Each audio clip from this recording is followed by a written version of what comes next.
Bonjour à tous, bonjour à vous, chers internautes, vous qui nous suivez de loin ou de près, voulais-je dire, partout au monde via ces outils d'évangélisation que Dieu nous a donnés. Ici, je parle de sacerdoce.net, un outil d'évangélisation qui vous permet que nous également, nous puissions entrer dans vos maisons, partout où vous êtes, pour l'évangile. Je suis le serviteur Joseph Dadi Dicil, ouvrier à l'église Mont-Hermon, sous la direction de l'homme de Dieu, le pasteur Abraham Sivi Divava. Alors, aujourd'hui, nous sommes là pour vous parler de la parole de Dieu. Le thème que l'Éternel nous a mis à cœur, c'est l'oraison des dieux lorsqu'ils cherchent le vrai adorateur.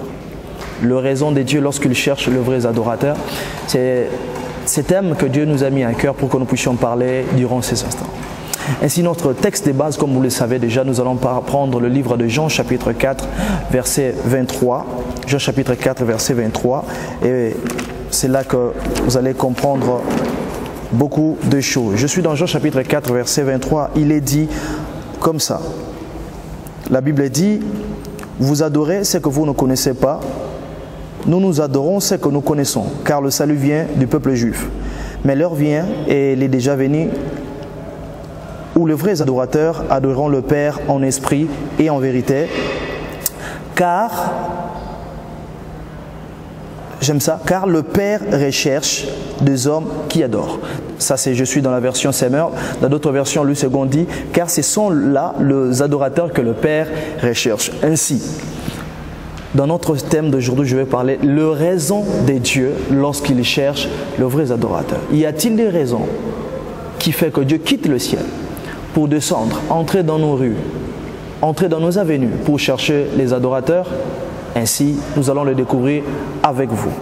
J'aime également la même version, quand nous le prenons dans la version King James, il est dit comme ça, « But the hour comes and now is when the true worshipper shall worship the Father in spirit and the truth. » J'aime lorsqu'il dit « shall worship ». « Shall » c'est l'auxiliaire qui montre l'obligation. Car ce sont là les adorateurs qui doivent adorer l'Éternel. Car ce sont là ceux-là qui doivent adorer le Seigneur. Ainsi, bien-aimés dans le Seigneur, j'aimerais d'abord, en entrée de jeu, vous parler d'abord de l'adoration. Comme vous le savez, l'histoire de l'adoration, ça a commencé dans Genèse chapitre 22, verset 1er à 14, là où le jeune Isaac est en train de parler à son père, Abraham, qui dit: mon père, je vis le feu, je vis le bois, mais où est l'agneau? Et le père Abraham est en train de dire, à la montagne de l'Éternel, il sera pourvu. Mais j'aime la réponse de Abraham, lorsque, dans le même chapitre, lorsque ses serviteurs sont en train de parler, ils ont dit, où est-ce que vous partez? Il les a dit, vous restez ici, moi et l'enfant, nous partons adorer. Nous partons pour adorer. Mais ce que Abraham appelait autrefois adorer, en réalité, c'était tuer. J'ai constaté quelque chose, que lorsqu'on parle de l'adoration, ou encore, on ne peut jamais parler de l'adoration sans la mort. Ce que Abraham appelait l'adoration, c'était en réalité la mort. En fait, la mort de quoi est-ce? C'était la mort d'Isaac, car Isaac n'était pas monté seulement, mais il était descendu sur l'autel. Il n'était pas mort autrement, si je peux être clair. La mort de quoi? Quand il y a l'adoration, il y a la mort spirituelle. Tu ne peux jamais adorer Dieu si tu n'es pas mort. Tu ne peux jamais adorer Dieu si ton ancienne vie n'était pas enterrée. Tu ne peux jamais adorer Dieu si jusqu'à aujourd'hui tu as encore des choses qui te lient avec le monde du diable. Tu ne peux jamais adorer Dieu si le diable te réclame quelque chose. Souviens-toi, ce jour-là, Jésus a dit, le prince de ce monde vient contre moi, mais il ne trouvera rien de lui en moi. Aujourd'hui, si le diable entre dans ton église, aujourd'hui, si le diable entre dans votre maison, il risque de prier à Dieu. Il dit, Seigneur, donne-moi cet intercesseur. Et Dieu risque de dire, mais pourquoi tu veux seulement que tu puisses prendre cet intercesseur? Il dit, mais il s'est dit adorateur, mais regarde bien, il a encore de jalousie dans son cœur. Tu vois? Jusqu'à aujourd'hui, peut-être tu es chantre. Peut-être vous êtes serviteur, je ne sais pas, protocole, intercesseur. Mais dès que vous avez quelque chose qui appartient au diable, vous n'adorez pas Dieu. Dès que vous avez quelque chose qui appartient au diable, vous ne servez pas Dieu. En ces moments-là, vous êtes en train de servir le diable et le diable peut à chaque fois vous réclamer. Ainsi, tu ne peux jamais être un bon adorateur si la mort Tu n'as jamais, voulais-je dire, vécu la mort. Ainsi, comment vivre la mort? C'est lorsque tu acceptes le Seigneur Jésus-Christ dans ton cœur. Comme ces jours-là, dans l'eau de baptême, on t'avait dit, on est en train de te plonger, tu es en train de mourir, n'est-ce pas? Et tu es en train de ressusciter. Donc il faut que la mort soit constatée. Mais pas seulement, il ne faut pas que la mort soit un slogan. La mort doit être un comportement. C'est ça, bien-aimé dans le Seigneur. Ainsi, c'est ce qui fait qu'aujourd'hui, le ministère même de l'adoration est devenu, n'est pas plus puissant face aux besoins du peuple. Alors pourquoi le ministère de l'adoration n'est pas puissant face aux besoins du peuple? Car cependant, nous avons un Dieu puissant, nous avons un Dieu fort. Comme la Bible le suggère, la Bible le dit bien, voulais-je dire dans Psaume chapitre 24, versets 7 à 8, la Bible dit, porte, élevez-vous lento, que le roi de gloire fasse son entrée. Qui est ce roi de gloire? L'Éternel fort, puissant, dans les combats. Vous constatez que lorsqu'on fait l'adoration, lorsque tu ne chasses pas encore le démon, lorsque Dieu descend, la première des choses que Dieu fait, lorsqu'un adorateur le fait descendre, la première des choses, Dieu fait la chasse à tes ennemis. Ainsi, j'ai constaté que la prière d'adoration est comme un ensemble, dont le sous-ensemble sont les prières d'intercession, prière d'action de grâce, prière tout ce que vous voulez. Mais la prière d'adoration, c'est le tout. C'est lui qui fait descendre Dieu. Dieu ne descend pas comme un Dieu gentil. La première des choses, il fait la guerre à tes ennemis. Ainsi, j'aimerais que c'est en ce moment que tu puisses comprendre que la prière de l'adoration, c'est quelque chose de très capital. Voilà la raison pour laquelle Dieu ne cherche pas d'abord l'adoration, mais Dieu commence d'abord à chercher l'adorateur. Car si Dieu trouve un vrai adorateur, il trouvera une bonne adoration à Dieu. Beaucoup sont des adorateurs, ils adorent les femmes. Beaucoup sont des adorateurs, ils adorent la mode. Beaucoup sont les adorateurs, ils adorent tout ce que le monde leur propose. Mais peu sont de vrais. Le vrai n'adore pas la créature, mais le vrai adore le Créateur. Ainsi, quelles sont les raisons qui poussent à Dieu de descendre pour chercher le vrai adorateur? Premièrement, j'aimerais vous dire quelque chose. On doit servir Dieu, ou encore, on sert Dieu comme il veut et non comme on pense. Un vrai adorateur, la première raison que Dieu cherche est qu'un vrai adorateur cherche Dieu. Ou encore, un vrai adorateur sert Dieu comme Dieu veut et non comme il le pense.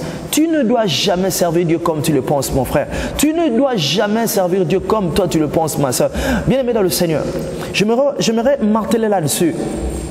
On doit servir Dieu comme il veut et non comme il le pense. Ce n'est pas que lorsque tu viens, tu commences à tailler l'adoration sur mesure, dans le but que toi tu puisses dire, Seigneur, moi j'aime ça, j'aime servir comme ça, comme ça, comme ça. Mais de cette manière-là, je ne veux pas. Non. Dieu veut que tu puisses faire comme il veut et non comme tu le penses. Souviens-toi, là, Exode chapitre 26, verset 30. Qu'est-ce que la Bible nous montre? La Bible nous montre comment Dieu a dit à Moïse de faire le tabernacle. Mais il a dit, tu vas le faire selon le modèle que je te montrerai. Très capital. Beaucoup servent le Seigneur, mais ne le font pas selon le modèle. Faire l'adoration, c'est bien. Prêcher, c'est bien. Chanter, c'est super. Mais est-ce que tu le fais selon le modèle de Dieu? Ok? Ainsi, beaucoup de personnes n'arrivent pas à manifester. Beaucoup de ministères ne sont pas puissants parce que plusieurs ne le font pas selon le modèle de Dieu, mais ils le font selon leurs propres désirs. Alors, dès que tu commences à mélanger tes désirs avec le désir de Dieu, laisse-moi te dire, tu ne sers pas le Seigneur. Tu es loin de Dieu.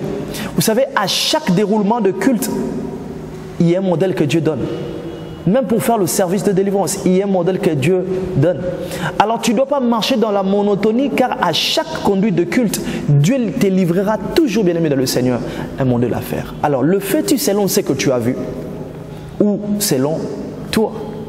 La première raison qui fait que Dieu quitte le ciel pour chercher le vrai adorateur est qu'il sait qu'un vrai adorateur sert Dieu comme Dieu veut et non comme lui-même il le pense.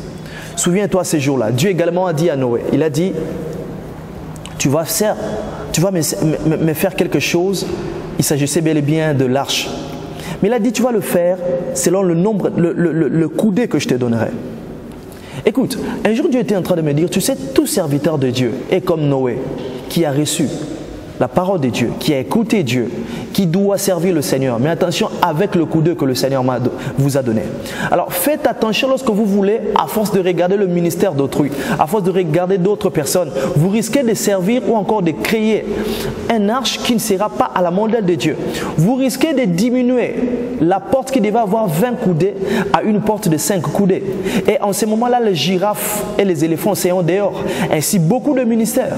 Ils prient, ils cherchent Dieu, mais ils ne voient jamais les girafes dans leur ministère. Ils ne voient jamais comment je peux dire, des éléphants dans leur ministère. Ils disent, Seigneur, moi je vois seulement des éléphants dans d'autres ministères. Pourquoi pas dans le mien? Tout simplement parce que tu as pu modifier la porte de l'arche. Et à chaque fois la girafe vient, il ne trouve pas un bon endroit. Un bon endroit, voulais-je dire, une bonne porte pour entrer. Ça, c'est la première des choses. Sers Dieu selon le modèle et ne le sers pas comme toi tu le penses. Alléluia. Alors, deuxièmement, je voudrais vous parler de la deuxième raison qui fait que Dieu puisse chercher un vrai adorateur. La deuxième raison est simple. Et que Dieu, d'abord, vous devez savoir, il cherche des adorateurs car ils savent que ces vrais adorateurs ont de vraies informations. Dès que vous avez de vraies informations, vous devenez utile à Dieu. Et dès que vous avez de fausses informations, vous devez utile au diable. Car le diable ne règne que sur les ignorants. Ça, vous devez le maîtriser. Ceux-là qui ne connaissent pas leur vraie identité en Christ. Alors la deuxième raison qui fait que Dieu parcourt la terre pour chercher un vrai adorateur est que le vrai adorateur, il privilège Dieu et non les amitiés ou encore les relations. Un vrai adorateur privilège Dieu. Un vrai adorateur est là pour privilégier sa vie, son engagement avec le Seigneur et non sa relation avec les hommes.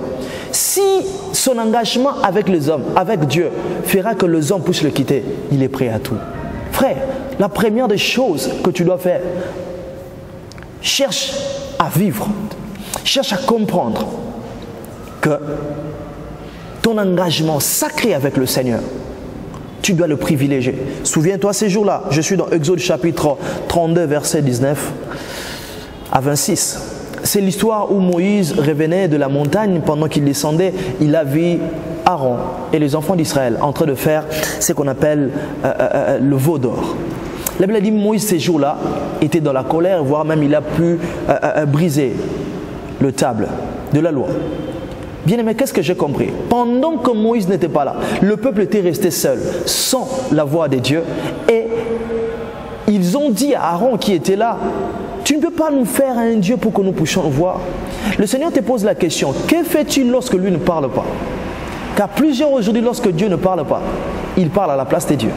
Plusieurs aujourd'hui, quand Dieu ne parle pas, il cherche des informations, il cherche à provoquer Dieu. Je parle à tous ceux-là qui aiment partir chez les prophètes pour dire parle, parle, parle. Le prophète risque de dire ce que Dieu n'a pas dit. Ainsi, aujourd'hui, beaucoup de personnes sont attachées aux fausses prophéties, travaillent pour de fausses prophéties qui ne trouveront rien de bonne cause, tout simplement parce que dans ces prophéties-là, il n'y a pas Dieu. Alléluia, il n'y a pas Dieu. Alors ces jours-là, Aaron a pu écouter, il a pu privilégier sa relation avec le peuple. Il a dit non, non, non, non, je préfère vous écouter. Or, il n'avait pas écouté Dieu. Beaucoup de tes actions que tu fais, est-ce que ce sont les actions données comme directive venant de Dieu ou tu l'as reçu par les hommes? C'est la question que le Saint-Esprit te pose aujourd'hui. Privilège Dieu. Privilège ta relation avec Dieu. Si Dieu te dit aujourd'hui que tu dois le servir, alors cependant il y a une personne qui te cherche dans le voie de copinage. Alors frère, la raison est simple. Le choix est clair. Privilège Dieu et laisse ces amitiés-là. N'oublie pas que toute amitié nourrit une force ou une faiblesse. Toute amitié t'amène une force ou une faiblesse. Si tu t'attaches avec ceux-là qui ont de faiblesses, tu deviendras faible. Il y a des choses, si tu t'attaches avec eux, qui lisent la Bible, tu dois découvrir que également, toi également, voulais-je dire, tu commenceras à lire beaucoup la Bible. Mais il y a d'autres personnes là qui t'amènent la faiblesse, qui commencent à venir développer en toi de faiblesses. Ainsi, tu dois éviter les gens qui viennent intensifier les degrés de péché que Dieu cherche à anéantir dans ta vie. Raison pour laquelle notre deuxième point est que tu dois privilégier ce qu'on appelle ta consécration avec le Seigneur, ton engagement sacré, ta mission. Privilège ta mission envers Dieu et non tes actions. Lorsque je dis ne privilège pas tes actions, je parle d'un Joseph ces jours-là. Vous vous souvenez, Joseph a refusé, Joseph le fils de Jacob, il a refusé de privilégier ses actions pour conserver son engagement avec Dieu. La femme de Potiphar l'a dit, est-ce que tu ne peux pas me satisfaire? L'homme a dit non, je ne peux pas privilégier mes actions avec toi. Je me focalise plus à ce que Dieu m'a dit. J'aimerais dire à une personne, focalise-toi plus à ce que Dieu t'a donné. Car ce que Dieu t'a donné est au-delà de ce que le monde te propose aujourd'hui. Ce que Dieu t'a donné est au-delà de ce que la femme de Potiphar t'a donné. Et une chose vraie, si tu fais l'alliance avec la femme de Potiphar, tu ne pourras jamais être le premier ministre comme Joseph l'a fait. Est-ce que je parle à quelqu'un? J'aimerais parler de troisième point, le raison de Dieu qui fait que Dieu puisse parcourir la terre pour chercher un vrai adorateur. Ici, je martèle qu'il y en a plus. Il y a beaucoup d'adorateurs, mais beaucoup ne sont pas également de vrais. Mais parmi le faux, il y a également le vrai. Notre troisième raison est que pourquoi Dieu cherche le vrai adorateur? Et que les vrais adorateurs savent que lorsque les signes sont négatifs, seule la confiance en Dieu ne trompe pas. Les vrais adorateurs savent que lorsque les signes sont négatifs, seule la confiance en Dieu ne trompe pas. Je suis dans 1 Roi chapitre 18, verset 43. Vous allez lire à la maison. La Bible nous montre l'histoire d'Élie. Lorsqu'il était dans la montagne, il commençait à prier cette fois-ci pour que Dieu puisse ouvrir le ciel afin qu'il puisse avoir la pluie. Mais pendant qu'il était en train de prier, rien de bon s'est passé. Il demandait à son serviteur, va voir. Mais son serviteur lui disait, il n'y a rien. Combien de fois Élie voulais-je dire, n'envoyez pas son serviteur, mais rien de bon arrivait. Ici, je me remarquais quelque chose, que nous servons un Dieu de signes. Vous vous souvenez, les dieux qui a pu ouvrir la mer en deux. Vous vous souvenez, les dieux qui a pu faire que le feu puisse descendre, n'est-ce pas? Pour Élie, le Dieu qui a pu faire que Josué, avec le Lévite, puisse passer dans le Jourdain pied sec. Le Dieu que nous servons, c'est un Dieu de signes. Il te donnera le signe. Tu peux prier, Seigneur, donne-moi le signe pour savoir quelle est la femme de ma vie. Comment savoir que je suis appelé? Comment savoir que c'est ta volonté pour que je puisse voyager? Dieu, Seigneur, je veux que tu puisses me donner un signe. Dieu peut te donner un signe.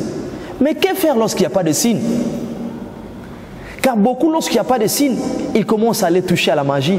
Beaucoup, lorsque Dieu ne parle pas par des signes, ils sont déséquilibrés mentalement. Ils ne savent plus prier. Pendant la prière, au lieu de prier, voulais-je dire, ils commencent à pleurer. Mais que faire lorsqu'il n'y a pas de signe? Le vrai adorateur ont ces informations-là. Ils savent quoi? Lorsque les signes sont négatifs, seule la confiance en Dieu ne trompe pas. Si tu ne vois pas de signe, alors mets ta confiance à Dieu. Ces jours-là, Élie était en train de prier. Il a regardé, est-ce qu'il y a des signes? Non. Mais il était convaincu dans son cœur. Il avait foi, il avait confiance. Alléluia, j'aime ça. Il avait confiance. J'aimerais dire à une personne qui me suit, même si tu ne marches, tu ne vois pas avec le signe, marche avec la confiance de Dieu. Il y a deux catégories de personnes. Dieu travaille avec d'autres avec le signe, mais d'autres travaillent avec la confiance. Ces jours-là, Jésus a dit à Pierre, viens, marche. Mais comment savoir que moi Pierre, que si je mets mon premier pied dans l'eau, je ne veux pas trébucher. Il n'a jamais vu ça dans la calendrier. Il n'a jamais vu ça dans les histoires de ses pères. Mais qu'est-ce qu'il a fait? Il a eu confiance en Dieu. Dieu cherche le vrai adorateur, car le vrai adorateur ont ces informations. Que lorsque les signes sont négatifs, seule la confiance en Dieu ne trompe pas. J'aimerais dire à une personne, la confiance que tu as vis-à-vis de ton Dieu ne va pas te tromper. J'aimerais dire à une personne qui me suit pour ton ministère, tu ne vois pas de signe. Oui, marche avec ces dieux-là, même sans signe, mais mets seulement ta confiance à Dieu. Et jusqu'à la 7e fois, comme la Bible nous dit, directement, son serviteur est venu lui dire que non, maître, il y a quelque chose qui se fait comme la paume de main. Bien aimé, c'est lui qui met sa confiance à Dieu. Tu dois savoir que la confiance ne trompe pas. Dieu ne trompe pas. Ton père t'a trompé, le gouvernement t'a trompé, votre organisme vous a trompé, peu importe. Mais j'aimerais vous montrer une personne qui est lent à promettre, mais qui est prompte à réaliser. Son nom, c'est Jésus-Christ. Si tu mets ta foi en lui, il ne va jamais te tromper. Est-ce que je parle à une personne? J'aimerais vous dire, je ne sais pas, je pense que si la réalisation va nous faire, si on reste avec combien de minutes, mais laissez-moi vous parler pour notre 4e point. Nous restons avec 3 minutes. On va terminer par là. On va terminer par là. On va terminer par ces points. Si vous voulez ces enseignements, vous allez nous appeler. Nos coordonnées sont là. Appelez-nous et Dieu ne manquera pas vous bénir. Il y a beaucoup de choses à parler, mais je vais terminer par ces points. Pourquoi Dieu cherche de vrais adorateurs? Dieu cherche de vrais adorateurs car les vrais adorateurs, ils savent reconnaître quand le mal commence à prendre place. Un vrai adorateur ne travaille pas, il ne marche pas dans la vie chrétienne vaille que vaille. Il sait reconnaître s'il est toujours dans la relation et dans la communion avec Dieu. Tu dois savoir qu'un vrai adorateur, c'est une personne. Un vrai adorateur, c'est une personne qui ne cache pas ses péchés. Car il sait que le péché qu'il cache, lui cache également la face de Dieu. Je dis à une personne qui me suit, le péché que tu caches, te cache également la face de Dieu. Toi qui les gens savent que tu sers Dieu, toi qui les gens savent que tu es un serviteur de Dieu, une servante de Dieu puissant, oui, les gens le savent, mais est-ce que ta conscience peut également le prouver? Est-ce que ta conscience est d'accord avec toi? Est-ce que ta conscience peut confirmer cela? Ce sont des choses que je parlais dans mon livre « Découvre-toi dans la présence de Dieu ». Est-ce que ta conscience peut confirmer cela? Les vrais adorateurs, ils savent repérer dès que le mal commence à entrer dans leur vie. Vous savez, j'aimerais vous dire quelque chose. Ta bénédiction dépend aussi des choses que tu refuses. Dans la vie chrétienne, tu ne dois pas dire oui à tout ce qui se trouve, ou encore toute bonne proposition qui se trouve devant toi. La Bible nous montre que Moïse refusa d'être appelé le fils de la fille de Pharaon. Il y a d'autres opportunités dans ta vie qui vont t'amener dans la perdition. Ainsi, tu dois savoir que ta bénédiction dépend aussi des choses que tu refuses. Lorsque quelqu'un te dit que tu dois sortir avec lui pour que tu puisses avoir l'onction pour ton ministère, pour que tu puisses avoir l'argent, vous laisse dire pour ton ministère, frère, ma soeur, tu dois dire non. La première des choses à faire lorsque le diable vient pour te proposer un bon contrat, rempli de bonnes opportunités, dont tu seras gagnant dans ces contrats, la première des choses à dire, c'est non. Dis non aux propositions du diable. Dis non aux propositions de l'ennemi, car les propositions de l'ennemi des fois donne l'image que c'est toi qui vas plus gagner que lui. Or, dans la pratique des choses, c'est toi qui vas perdre les choses. Le père de la foi, si je veux dire, Noé a marché dans la foi, Noé a marché dans la sainteté, Noé a marché dans la vie, dans la crainte de l'Éternel. Pourquoi? Parce qu'il savait que l'éternité était plus important que le matériel. Je termine pour vous dire, l'éternité est plus important que le matériel. Vous avez aimé cette émission? Appelez-nous aux coordonnées qui se trouvent au bas de votre écran et l'Éternel ne manquera pas de vous bénir. Que Dieu vous bénisse. On se retrouve à la prochaine occasion. Merci beaucoup.